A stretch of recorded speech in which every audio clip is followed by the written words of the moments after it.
My fellow curly-haired friends, do any of you know why some pieces of my hair decide to curl in like perfect ringlets while others decide that this is an okay thing to do? Like, what is this? Who let you? Who? Hey guys, it's Hannah, and today I am bringing you my Genrethon TBR.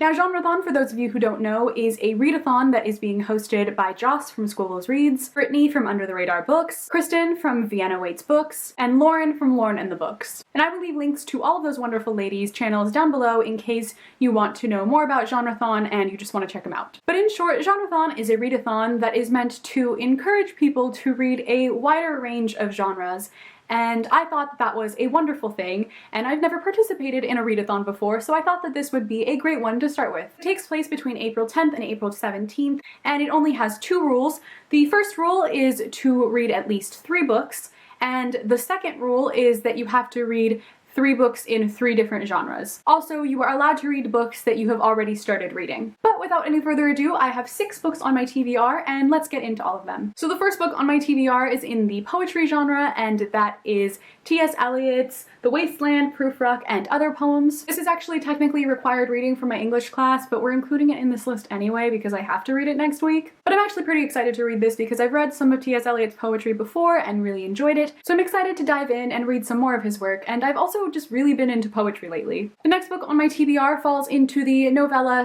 / short story genre, and that is In Our Time by Ernest Hemingway. Ernest Hemingway is one of my favorite classic, if you can call him a classic author / Lost Generation authors, and I love his work. I've read several of his short stories before, but I've never read the actual physical book collection novella of his short stories, so I am very excited to get to this. This is once again required reading for my English class, but I actually don't have to read it next week. I'm just gonna read it early because it fits in perfectly with this readathon, so we're including it in this list. The next book on my list fits into the nonfiction / essay collection genre, and that is Bad Feminist by Roxane Gay. I have been meaning to read this book since last year. I don't even know when, since whenever I found out about it, but I got it as a birthday present from a friend at Christmas time, and I haven't picked it up since then, and I've really been meaning to.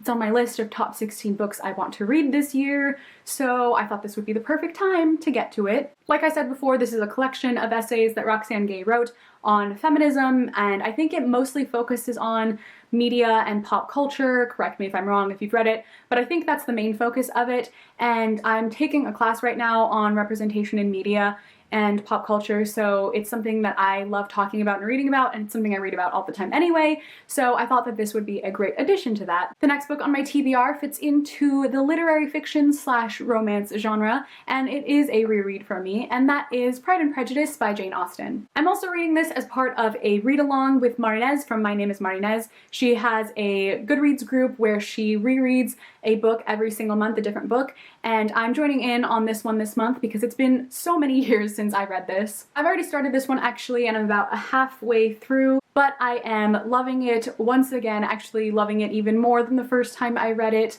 and it's just really, really great to be back in Jane Austen's world, in the Pride and Prejudice world with Mr. Darcy and Elizabeth.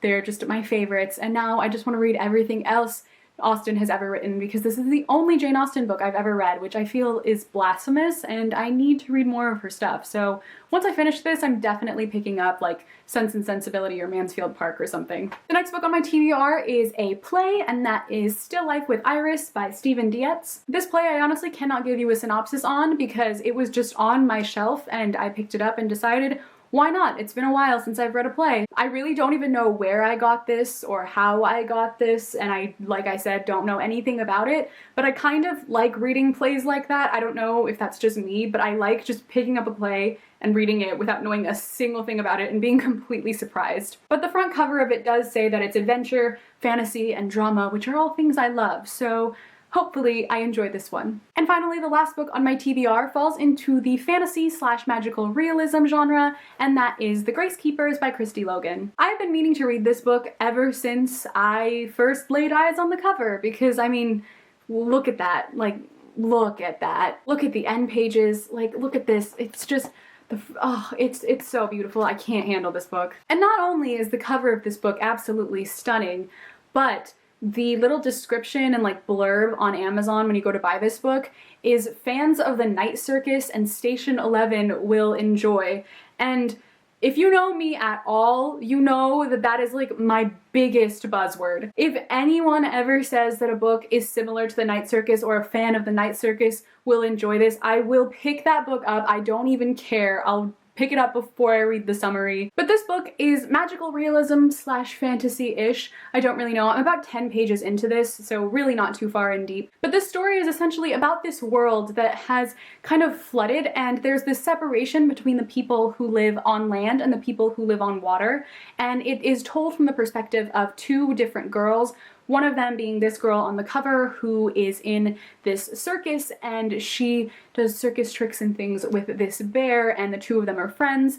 And I'm assuming that their two storylines, the two girls' storylines, at some point intertwine. But this is supposed to have some sort of magical fantasy kind of aspects to it, so maybe a little bit magical realism, and I'm very, very excited for it. And apparently, if I love the Night Circus, I'm supposed to enjoy this as well, so we will see if they are right. Alright guys, so that is it for my Genrethon TBR. So just to go through a quick summary of all the genres I'm going to be reading, we have magical realism slash fantasy, a play, literary fiction slash romance, nonfiction slash a collection of essays, a novella, and poetry. So these are all of the books in my Genrethon TBR. So if you guys are participating in Genrethon, let me know in the comments down below which books are on your TBR. Also, if you guys happen to have any tips or tricks on readathons, because like I said, this is my first time ever participating in one, I could really use some advice because I really don't know how this is going to go. Either the pressure is going to get to me and I am not going to be able to read any of these books, which I really hope doesn't happen, or the pressure might end up motivating me and I might end up flying through all of them, and I'm crossing my fingers that that is what happens. So if you do happen to have any tips or advice, definitely leave those in the comments. It would be very much appreciated. So thank you guys for watching this video. I hope you enjoyed, and I will see you in my next video. Bye!